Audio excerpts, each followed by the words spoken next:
Bonjour à tous, on se retrouve aujourd'hui pour une nouvelle petite vidéo dédiée aux Mid-Cloth. Les Mid-Cloth, vous le savez sûrement, ce sont ces figurines articulées qui sont dédiées au manga Saint Seiya, et plus précisément à son animé, qui vous permettent d'enlever et de remettre à votre envie les pièces d'armure, soit sur le totem, soit sur le personnage. Et donc je vais vous montrer aujourd'hui quelles sont les figurines que j'ai décidé de conserver, puisqu'on ne peut pas toujours tout afficher et que j'en ai beaucoup. Donc il n'y aura pas dans cette vidéo de chevalier d'argent, car je trouve les figurines plutôt moches et j'ai décidé de les revendre. Il n'y aura pas non plus de surplis d'Hadès, je les aime, elles sont au grenier car je n'avais pas la place de tout exposer.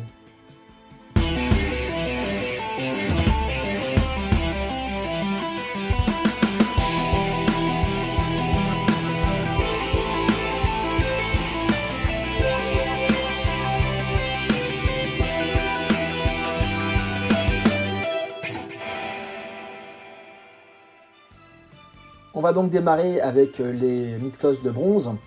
Les armures de bronze, vous le savez, il y en a eu plusieurs générations. Il y a eu les V1, les V2, les V3, les versions divines. Donc je les ai toutes achetées les unes après les autres. Je les ai même d'ailleurs encore en grande partie là-haut. J'ai même acheté les anciennes, puis les nouvelles, puis en 2 exemplaires pour récupérer les corps des anciennes, pour mettre les nouvelles armures. Enfin bref, pour faire des beaux rendus. Puis on est passé aux versions IX améliorées, donc je n'ai pas tout acheté. Donc là, je suis resté sur les V1, les premières versions 1 qui sont sorties, qui sont en fait la 3e série d'armures qui a été produite, parce que ce sont celles qui font le plus appel à la nostalgie en fait de l'époque. Et c'est là-dessus que en fait, j'ai décidé de choisir les figurines que je conservais, c'est-à-dire me limiter aux figurines qui ont été faites lorsque j'étais gamin, et qui sont donc les plus emblématiques. Et c'est vrai que les armures V1 sont celles qui nous ont le plus marqué, même si j'aime beaucoup les V2 et V3 qui ont été utilisées dans les parties Asgard, Poséidon et ensuite Hadès. Donc là je vous fais un petit tour de mes figurines, donc je n'ai pas trop le temps d'en parler encore, mais la plupart sont des figurines que je trouve assez réussies, qui parfois manquent un tout petit peu de finition, donc il a fallu faire des choix. Par exemple ici sur Shun, j'ai tendance à préférer la figurine V3 notamment, qui est beaucoup mieux réussie en termes de visage et de finesse générale en termes d'expression, mais bon, on ne peut pas toujours tout avoir. Là, j'ai aussi l'ensemble des bronzes secondaires que je trouve vraiment très très réussis en fait. Alors pas tous, mais notamment Nachidulu, qui est un personnage même pas secondaire, même pas tertiaire, en fait, totalement mineur, en fait, que j'aime beaucoup. Geki, qui était sympa à l'époque quand il est sorti, parce qu'il était extrêmement massif. On n'avait pas encore eu de figurine de ce gabarit-là à ce moment-là. Je crois même que le Chevalier du Taureau n'était pas forcément sorti, ou c'était à ce moment-là les premiers vraiment gros corps qu'on avait. La licorne, qui est encore une fois un personnage que j'aime beaucoup, qui aurait largement mérité d'être le héros en termes de design par rapport à Seiya, dont je trouve l'armure finalement un petit peu moins intéressante, même si les casques sont très similaires. Ban, c'est pas un personnage extrêmement intéressant en soi, son armure est générique au possible, on va dire ça comme ça, par les épaulettes qui rappellent celles de Shiryu. Par contre, bon, ce que j'aime beaucoup, c'est la figurine donc, de June du Caméléon, qui est la seule chevalier de bronze qu'on a en femme. Hein. Et il faut reconnaître qu'elle a un design qui est quand même super sympathique, vraiment bien travaillé, la figurine est très très réussie. Bon, pour l'hydre, encore une fois, on s'en fout un peu, j'ai envie de dire, mais il a son intérêt parce que c'est le premier mec qui se fait réellement défoncer par Yoga, donc c'est vrai qu'il est assez emblématique, c'est des épisodes qu'on a tous beaucoup vus. Plus récemment, j'ai pu me procurer les Chevaliers d'Acier. Alors encore une fois, les Chevaliers d'Acier sont très, très mineurs, c'est pas les plus intéressants, mais ils font partie de cette nostalgie de quand j'étais gamin, c'était vraiment des espèces d'armures jouets qui étaient sympas. Et il faut reconnaître que les figurines sont plutôt bien réussies. Mention spéciale à l'Espadon que je trouve vraiment très très bien foutu. Vraiment l'armure est très très proche du corps, c'est très sympa. Bon, par contre les cheveux là sur le renard sont particulièrement dégueulasses. Ils auraient pu faire un petit effort de finesse, c'est vraiment pas joli quoi. Maintenant on va s'intéresser un petit peu aux figurines les plus emblématiques de la série, c'est-à-dire les 12 chevaliers d'or qu'on a tous adoré avoir puisqu'on avait chacun notre signe à nous. Donc il y aura des IX, il y aura des classiques, avec buste, j'ai un petit patchwork de tout ça. Par exemple ici Mu c'est une figurine IX, mais c'était pas indispensable puisque l'original fonctionnait bien. Aldébaran c'est la figurine classique, parce qu'elle est très très réussie je trouve, même si la version IX est un poil plus grosse, je trouve que l'original lui finit plutôt bien le truc. Pareil pour le Gémeaux, donc c'est qu'ils sont un peu plus petits en taille par rapport aux IX, mais franchement regardez-moi l'armure, la finition, elle est vraiment super jolie. Et comme en plus je l'expose dans sa version Illusion du Gémeaux, qui est pour moi la plus iconique, la finition du visage n'était pas très importante, puisque là tout ce qu'on a c'est un masque noir. Par contre, en IX, le Chevalier du Cancer était un indispensable, ne serait-ce que pour la beauté de ce visage et de ce sadisme affiché que je trouve génial. L'articulation au niveau des bras là, avec la main levée est pas ouf, mais bon, franchement le visage méritait le truc, et l'ancien était pas forcément formidable. Pareil, s'il y en avait bien deux à changer, c'était le lion et la vierge qui étaient les deux premiers chevaliers sortis, qui avaient à l'époque des grosses têtes de Playmo qui étaient particulièrement moches. Le lion et la vierge, d'ailleurs, j'avais racheté des bustes qui permettaient de les mettre un petit peu à jour, mais il faut avouer qu'en termes de silhouette globale et compagnie, les versions EX leur rendent vraiment la noblesse qui est la leur, et leur font vraiment, vraiment honneur en fait. Et là, on a vraiment les chevaliers d'or tels qu'on se les imagine, je trouve ces figurines-là très réussies. Bon, mention moins bien au système de fixation de la cape dans le cas de la vierge, qui est vraiment merdique avec les épaulettes, donc j'ai pas mis. Ça enlève un petit peu du charisme à la figurine, mais on peut dire que ça passe. Ça passe plutôt bien. La balance, c'est un incontournable puisque c'est mon signe, c'est une figurine que j'adore, à l'exception de ses pieds, j'aime pas le côté babouche qui remonte, là je trouve ça ridicule. Mais par contre, le reste de l'armure est vraiment, vraiment superbe. Évidemment, elle a toutes les armes qui sont incluses dedans. Le côté avec Doko et le vieux maître qui était très mystérieux, ça en fait une figurine qui est totalement indissociable en fait de Saint Seiya. Dans le cas du Scorpion, on est sur le corps classique, avec un buste, donc là c'est la seule que j'ai dans cette configuration-là, parce que je trouve que les deux ensemble fonctionnent très très bien, peut-être à part le cou qui est un peu fin, là. Mais franchement la figurine rend bien, elle est un peu petite, mais dans l'ensemble des armures elle se place bien, et surtout la Scorpion EX est devenue très vite inabordable en fait. Donc je suis resté comme ça et ça me va très bien. Le Sagittaire qui est la seconde armure d'or, enfin même la première avant la balance, qui est vraiment emblématique à mort avec ses grandes ailes que j'ai pas mis, pour la simple et bonne raison que en fait, j'aime bien les exposer en vis-à-vis entre Aioros et Aioria, et j'aime bien la symétrie qui se dégage de la composition quand elles sont en vitrine comme ça, donc je trouve ça rend plutôt bien, et ça change un peu de voir toujours le Sagittaire avec ses ailes. Verseau est aussi une très très belle figurine, en fait la méthode des IX sont globalement toutes très réussies. J'aime beaucoup le visage de Camus avec ce petit sourire narquois, même si, pour le coup, j'ai pas le sentiment qu'il ait si souvent ce sourire vicelard dans l'animé. Mais bon, on leur pardonne parce que le rendu est très bien. La figurine est vraiment très belle, les cheveux sont très bien finis. Même chose pour le Capricorne, qui sans être mon chevalier préféré, je l'aime bien parce qu'il a une armure qui est très proche des armures traditionnelles européennes en fait. Peut-être le côté Excalibur et compagnie, qui donne une approche de chevalier à l'ancienne qui est vraiment, vraiment sympa, il est bien stock. Les arrondis sont assez différents en termes de finition que ce qu'on a sur les autres, donc ça identifie bien. Et le poisson, je l'aime beaucoup, pas forcément pour son apparition dans l'anime, mais parce qu'il préfigure vraiment les armures d'écailles de Poséidon dans les tons, dans le style. Et on a ici un petit peu un foreshadowing sur ce que sera le style des armures d'écailles par la suite. Voilà, donc là on est vraiment dans le cœur absolu de Saint Seiya, c'est-à-dire les armures de bronze et les armures d'or, et bon, les armures d'acier. Et je me suis posé la question, qu'est-ce qu'il faudrait que je garde, quelles sont les figurines là-dedans, enfin pas qu'il faut que je garde, mais pour lesquelles j'ai plus d'affection à titre personnel. Et je pense que c'est un choix qui va pas mal vous surprendre. Parce qu'en fait, ce sont des figurines mineures dont je vous ai parlé très rapidement tout à l'heure. C'est pas des chevaliers d'or, c'est pas des chevaliers d'acier. Ce sont deux chevaliers de bronze, mineurs, secondaires. C'est le chevalier du loup et le chevalier de la licorne, qui sont deux chevaliers que j'adore. Et rien que les figurines sont très réussies, j'adore cette époque, cette génération au niveau des corps. Ça permettait de faire des poses qui étaient hyper badass. Regardez la pose du loup, franchement on dirait que c'est un personnage qui va vous rentrer dedans, alors qu'en fait il a aucune forme d'importance dans la série. Et je trouve qu'elles avaient une carrure et une amplitude qui leur faisait vraiment un rendu très chouette. En plus, j'aime bien le regard du loup qui est un peu spécifique par rapport aux autres.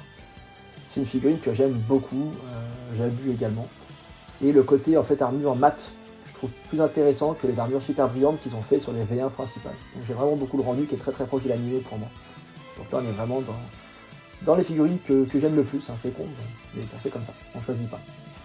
On va s'attaquer maintenant à la seconde partie de l'anime de notre enfance, avec le filler le mieux réussi du monde, c'est-à-dire le filler des Chevaliers d'Asgard, qui nous propose une galerie de personnages, un background et un changement super intéressant par rapport à la mythologie habituelle, en nous emmenant dans la mythologie nordique. Les figurines pour l'époque étaient quand même très très réussies, un poil rigide pour certaines, ou un poil lourd, par exemple Thor de Fekdak, qui est gigantesque, qui est vachement chouette. Il a un problème, c'est qu'il est tellement lourd qu'on voit bien là, au niveau des articulations des genoux que ça plie un peu vers l'intérieur, parce que sous son propre poids, en fait, il a tendance à fragiliser un peu. Même chose pour Hagen, l'armure est très très belle, hein, très très belle finition, alors putain c'est rigide, on peut rien faire avec quoi. À ce niveau-là, je suis dans les figurines telles qu'elles sont sorties à l'époque, je pense que les EX qui sont sortis entre temps résolvent pas mal le problème. Dans le cas de Mime, lui il n'y a pas trop de soucis, l'armure est assez fine, on peut faire pas mal de choses avec, j'aime bien le personnage parce qu'il préfigure Orphée de la Lyre qu'on verra par la suite dans Hades. Ils ont des designs très similaires, ils rendent très bien. Pareil pour Fenrir, qui est splendide, il n'y a pas d'autre mot en fait, déjà dans l'anime, c'est un des trucs les plus badass qui a été fait. Et la version Mythos rend très très bien. Franchement, là, il n'y a pas besoin de mise à jour là-dessus. En fait, elle est super, elle est toute ramassée, les couleurs sont très belles. J'aime beaucoup cette figurine. L'armure d'Odin est un incontournable pour ce qu'elle représente. Je ne l'ai pas montée sur la figurine qui est celle de Seiya parce que Seiya n'est pas un chevalier d'Odin à la base, donc c'est pas très intéressant, je trouve, en termes de visuel. Je préfère l'avoir sur socle, protégé par ses gardiens. Dans le cas de Siegfried, c'est un peu particulier, c'est une figurine que j'avais achetée un peu sur un coup de tête, c'est la version française à l'époque qui était sortie. On remarquerait que les picots sur les épaulettes sont arrondis pour des questions de sécurité, ce qui casse un peu la figurine. Je l'ai jamais changé depuis, mais elle et avec Hagen, je pense que ce seraient les deux qui mériteraient peut-être un passage en EX à l'occasion. Albéric est très classe. Le visage a un poil carré, mais bon, allez, on passe. Le design d'Améthyste est vraiment sympa, l'effet de flamme sur l'épée est super cool. Enfin, c'est une figurine que j'aime bien. Mais ceci étant, mes petits chouchous que j'ai toujours adoré parce que j'aime bien leur histoire dans l'animé et puis j'aime bien leur rendu visuel général, c'est les deux chevaliers, je sais plus comment ils appelaient à l'époque.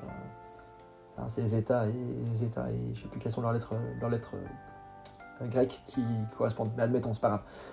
Ils sont très chouettes. Le seul truc qui est un peu vieilli dessus, je trouve que c'est l'expression des visages qui est très neutre en fait et qui est un petit peu effacée. Ça manque un peu de caractère, tout ça. Les IX ont sûrement dû faire beaucoup mieux à ce niveau-là. Par contre, le design des armures, mais il est overclass quoi. C'est une espèce de grosse armure intégrale vraiment sympa. Elles sont super près du corps. Le personnage est grave de la classe. Donc j'aime beaucoup. Dernier arc de notre enfance, parce qu'il aura fallu attendre plus de 15 ans pour avoir la suite, c'est celui de Poséidon, qu'on a toujours beaucoup aimé. Donc ça, c'est des figurines pareilles qui sont très chouettes. Franchement, elles sont très très bien réussies. Elles sont parfois un peu ramassées, donc chose que les IX qui sont sortis depuis ont un petit peu amélioré. Et leur principal défaut, c'est leur couleur qui est un peu trop claire, je trouve. Elles mériteraient d'être un petit poil plus cuivrées. Mais par contre, au niveau du rendu, du moulage global des figurines, les visages, la souplesse de figurines, elles sont vraiment très très chouettes, quoi. Les nuances entre les parties plus claires et plus sombres de l'armure sont vraiment très très belles. Et j'ai pas grand chose à redire sur ces séries-là, quoi. Il y a des petits défauts par-ci par-là, comment on va dire ça, de mobilité, c'est souvent ça le problème avec ces figurines-là. Mais franchement, vu que je les expose dans des poses qui sont relativement statiques, c'est pas un problème, quoi. Regardez-moi ça, la Sorrento de la sirène, il est super ce personnage, il est super chouette. Voilà, là juste petit problème d'être peut-être un petit peu ramassé, on manque un tout petit peu de finesse par moment, mais franchement c'est un défaut que je trouve mineur. C'est un défaut qu'on retrouve d'ailleurs pas trop sur Canon, Canon du Dragon des Mers, le frère jumeau de Saga, qui lui pour le coup est vraiment très élancé, très fin. Presque un peu trop, les jambes paraissent presque un peu trop grandes par rapport au bras, mais on va dire que c'est pas grave. Et le visage est super beau, quoi. Il est vachement bien moulé, l'expression est superbe, les cheveux sont tout fins, c'est magnifique. Pour ça d'ailleurs j'excuse pas du tout ce qu'ils ont fait sur le chevalier d'acier du renard, là, qui a des gros cheveux tout dégueulasses, quand on voit qu'on nous faisait ça 10 ans en arrière, quoi. Bon, la pièce maîtresse de cette collection-là, c'est le Poséidon Collector en version Original Colors, que j'avais surtout pris parce que je trouvais que l'armure était là pour le coup proche en coloration de ce qu'on avait dans l'animé, beaucoup plus que les autres. Et j'avais l'espoir de le racheter en version classique pour mettre les cheveux bleus en plus, enfin mixer les deux. Mais à un moment donné, bon, voilà, j'ai fini par considérer qu'il y avait des dépenses qui n'étaient pas indispensables. Presque c'est une figurine qui est vraiment très très belle. Bande de l'hippocampe, j'aime beaucoup parce que son armure, bien que très simple, c'est celle qui a le plus le côté écaille en fait. Elle est très proche du corps, elle est pleine de petits reliefs qui évoquent vraiment les écailles du poisson. Et ça la rend vraiment, vraiment sympa et à monter, elle est très jolie en fait. Plus simple, moins imposante que d'autres, mais finalement pas moins efficace. J'ai jamais trop su comment est-ce qu'il fallait classer la deuxième sirène, on va dire ça comme ça. Donc Siren et pas Mermaid, qui est l'armure de Sorrento là. Donc la sirène classique avec la queue de poisson, je sais pas si c'est l'équivalent d'un chevalier de bronze, d'argent par rapport aux généraux, ou si elle a le même niveau que les généraux, je pense pas. Mais je l'aime bien, et en plus chez Poséidon, on est cool, il n'y a pas de masque chez les filles, on est moderne. Et au-dessus de là, c'est un classique aussi. Alors je trouve pas que la figurine finale soit très réussie parce qu'elle a elle fait un poil morceau rajouté un peu à droite à gauche, elle manque un peu je sais pas comment dire ça, d'épaisseur peut-être, mais le côté asymétrique est vraiment très chouette. Et par contre très très réussi, Casa des Illuminats en fait est une des armures que je préfère dans cette série-là parce que l'armure est très très proche du corps, elle est très bien ajustée, les détails dessus sont ouf, et le visage est magnifique. Donc, même si c'est un personnage qui est très secondaire et assez vicelard, je trouve qu'il est très très réussi. Donc pareil que tout à l'heure, question, si je devais garder quelque chose dans cette seconde série de figurines, laquelle ce serait, enfin laquelle ou lesquelles, que tout à l'heure j'en ai sélectionné deux, donc là je vais faire un peu pareil. Bon, encore une fois j'aime quasiment tout le monde parce que voilà, c'est vraiment le top de ce que j'ai essayé de conserver pour la nostalgie, mais pour l'époque, pour ce que ça représentait, pour la menace qu'elles ont fait et pour le style, on part clairement sur les deux jumeaux là, avec leurs armures vraiment qui sont très très très belles. J'aime particulièrement le travail en fait de relief qui est fait sur les parties imprimées. Là, on dirait qu'il y a un cuir, pas un cuir, un métal qui a été martelé, qui a été bosselé à la forge. Ça rend vraiment super bien, quoi. Voilà, c'était ma petite review de mes quelques figurines. Donc voilà, j'ai aussi comme je vous disais, encore des surplis et compagnie qui sont très très beaux aussi évidemment. Mais par manque de place dans mon bureau, j'ai pas pu tout remettre dans cette maison-là. Donc j'ai fait ce choix. Et voilà, donc ce sont des figurines vraiment que j'aime beaucoup et j'exclus pas d'en racheter de temps en temps pour mettre ça un petit peu à jour. Voilà, j'espère que ce petit tour vous aura plu. Si vous collectionnez ces figurines, dites-moi un peu lesquelles que vous préférez, quand est-ce que vous avez commencé, lesquelles vous avez eu, pourquoi vous les avez achetées, quel est votre chevalier d'or préféré, enfin parlez-moi dans les commentaires.